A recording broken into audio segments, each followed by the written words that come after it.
Progressive muscular relaxation اور مائنڈفلنس based breathing, یہ مختلف ٹیکنیکس ہیں جو کہ ریلیکس کرنے کے لیے ہم بندے کو سکھاتے ہیں، کیونکہ یہ بڑا ضروری ہوتا ہے کہ جب انسان انزائٹی فیل کرے تو پھر وہ اپنی باڈی کو ریلیکس کیسے کرے۔ تو یہ ٹیکنیکس سکھانا یہ اس کا ایک امپورٹنٹ مقصد ہے۔ اسی طرح سے پھر ہم پیشنٹ کو گریجولی جو ہے وہ اس کا ایکسپوئر کی طرف لے کے جاتے ہیں، اور جن جن صورتحال سے بندہ اوائڈ کر رہا تھا ان صورتحالوں سے بالتدریج انسان کا سامنا کروایا جاتا ہے۔ شروع میں اس سے بے چینی تھوڑی بڑھتی ہے، لیکن آہستہ آہستہ اس میں کمی آنا شروع ہو جاتی ہے۔ اس کے علاوہ بہت ساری ڈسٹریکشن ٹیکنیک سکھائی جاتی ہیں کہ جب انزائٹی پیدا ہو تو اس سے ڈسٹریکشن کو یوز کر کے کیسے آپ اپنی انزائٹی کو، یعنی اپنی توجہ بجائے خوف پہ مبذول رکھنے کے کسی اور طرف مبذول کر کے کیسے آپ اپنی انزائٹی کو کم کر سکتے ہیں۔ اس کا جو دوسرا بڑا کمپوننٹ ہے علاج کا، وہ ہے تھاٹس کے اوپر کام کرنا۔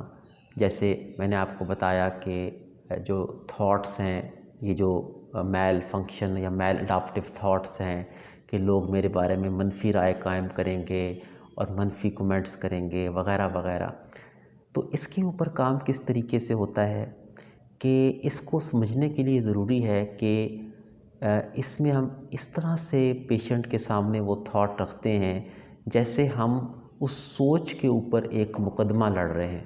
جیسے جب کسی انسان پہ مقدمہ ہوتا ہے تو وہ کٹہرے میں اس کو کھڑا کیا جاتا ہے اور دیکھا جاتا ہے کہ اس کے حق میں کتنا ثبوت ہے اور اس کے خلاف کتنا ثبوت ہے۔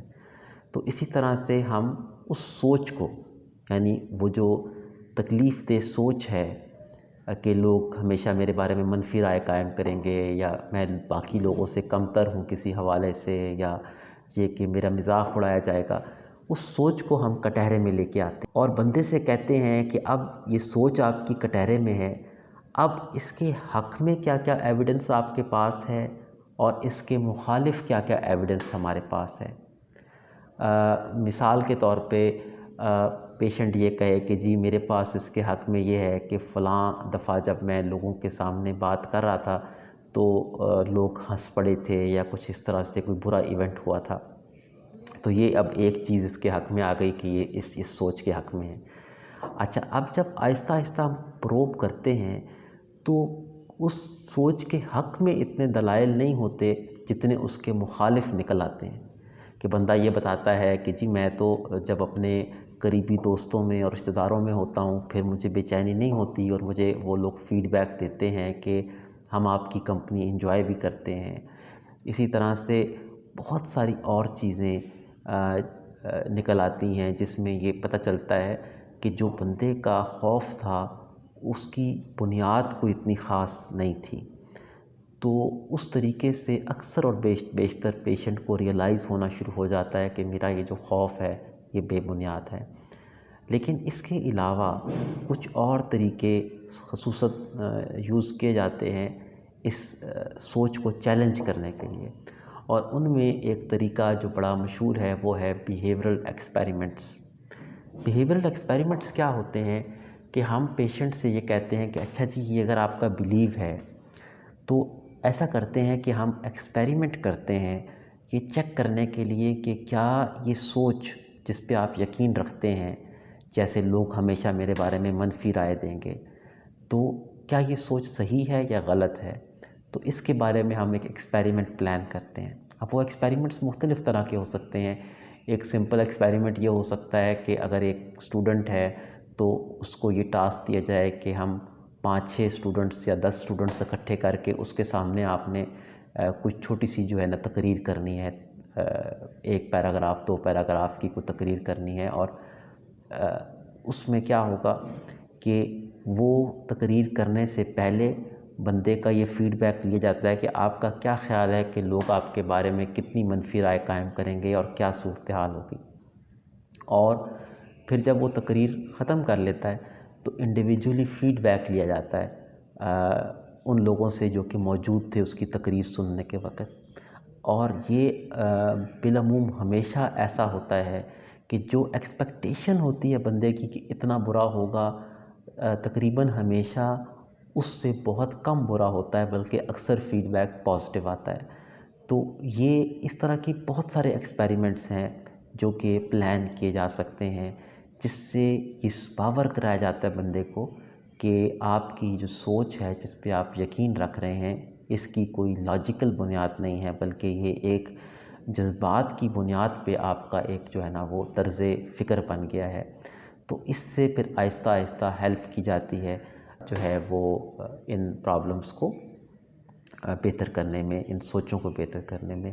اس کے علاوہ دو اور چیزیں، ایک ہوتی ہے ٹرم سیفٹی سیکنگ بیہیویئرس، یعنی جب انزائٹی ڈس آرڈرز بندے کو ہوتے ہیں، جس طرح سوشل انزائٹی، تو انسان اپنے بچاؤ کے لیے کچھ طریقے اختیار کر لیتا ہے۔ جیسے اگر کلاس روم میں ہے تو بجائے آگے بیٹھنے کے پیچھے بیٹھے گا، تاکہ ٹیچر کی توجہ یا باقی اسٹوڈنٹس کی توجہ میرے پہ نہ جائے اور مجھے کسی پریزنٹیشن یا کسی ایسی چیز کے لیے نہ کہا جائے۔ اسی طرح سے اور سیفٹی سیکنگ بیہیویئرس جو ہیں وہ انسان اڈاپٹ کرتا رہتا ہے کہ میں کسی طرح سے سوشل گیدرنگ سے بچ سکوں۔ اور اوائیڈنس جو ہے یہ دوسرا امپورٹنٹ پہلو ہے کہ مکمل گریز کرنا انسان شروع کر دے کہ جب بھی کہیں ایسی انوائرمنٹ ہو جہاں سوشل کوئی ہو، گیدرنگ ہو یا لوگوں کی توجہ میرے پہ مرکوز ہو، تو میں وہاں پر جانے سے گریز کروں۔ یہ سارا کچھ جو ہے یہ اس مرض کے اندر اضافہ کر رہا ہوتا ہے۔ تو تھراپی کی ایک اور بنیاد یہ ہوتی ہے کہ ان چیزوں کو ہم جو ہے نا وہ آہستہ آہستہ ختم کریں اور بندے کو گریجولی جو ہے وہ ایکسپوئر کی طرف لے کے جائیں، جس سے جو ہے بالتدریج طبیعت میں اچھی بہتری پیدا ہونا شروع ہو جاتی ہے۔ تو یہ تو جو اس کا علاج تھا وہ تھا بات چیت کا علاج، جس کو ہم سائیکو تھراپی کہتے ہیں۔ اور اس کا جو دوسرا بڑا کمپوننٹ ہے علاج کا، وہ ہے دوائی کے ذریعے سے۔ دوائی کے ذریعے سے علاج کے بارے میں بتانے سے پہلے ایک بنیادی بات سمجھنا ضروری ہے۔ اکثر سوشل انزائٹی ڈس آرڈر کے پیشنٹ خود سے اپنا علاج کرنا سٹارٹ کر دیتے ہیں، جیسے نشہ آور ادویات جو ہوتی ہیں، بینزوڈائزپینز، اور اس کا نقصان کیا ہوتا ہے کہ وہ دوائیوں کی پھر عادت پڑنا شروع ہو جاتی ہے۔ تو جب بھی آپ دوائی کا علاج شروع کریں، میں آپ کو اسٹرانگلی یہ کہوں گا کہ آپ اپنے سائیکائٹرسٹ سے ضرور پہلے مشورہ کر لیں۔ اس کے مشورے کے بغیر کوئی دوائی استعمال نہ کریں۔ یہ مت سوچیں کہ میں نے ایک دوائی کی ویڈیو دیکھی ہے اور وہ دوائی مجھے اچھی لگ رہی ہے تو میں وہ یوز کرنا شروع کر دوں۔ ہر دوائی کو پیشنٹ کے حساب سے میچ کرنا یہ ایک سائیکائٹرسٹ جانتا ہے، ایون ایک عام ڈاکٹر بھی اچھے طریقے سے یہ ٹائٹریٹ نہیں کر سکتا۔ تو بیسک تو یہ ایڈوائس ہے۔ جو مین دوائیاں اس کے لیے یوز ہوتی ہیں وہ سلیکٹیو سیروٹونین ری اپٹیک انہیبیٹرس، جس میں بہت ساری دوائیاں جیسے کہ اسیٹلوپریم، فلوکسیٹین، سرٹرالین وغیرہ شامل ہیں، یہ سب سے پہلے یوز کی جاتی ہیں۔ اگر ان سے مسئلہ حل نہ ہو تو اور بھی چوائسیز ہیں دوائیوں کی جو کہ یوز کی جا سکتی ہیں۔ تو بیسیکلی یہ جو ٹیک ہوم میسج میں دینا چاہتا ہوں وہ یہ ہے کہ علاج اس کا بہت اچھا موجود ہے، علاج دوائی کے ساتھ بھی بہت اچھا ہے اور دوائی کے بغیر بھی، اور بہت ساری جگہوں پہ ہمیں یہ علاج مکس کرنا پڑتا ہے، یعنی دونوں چیزیں ساتھ ساتھ چلیں تو سب سے اچھا رزلٹ آتا ہے۔ تو ایک بات تو میں یہ کہنا چاہوں گا۔ دوسرا یہ سمجھانا چاہتا ہوں کہ اگر علاج نہ کیا جائے تو کیا ہوتا ہے۔ سوشل انزائٹی ڈس آرڈر کہنے کو ایک عام سا مرض ہے، لیکن یہ دیکھا گیا ہے کہ سوشل انزائٹی ڈس آرڈر ڈپریشن کی ایک بہت بڑی وجہ ہے اور ایون نوجوانوں کو خودکشی تک لے کے جا سکتی ہے۔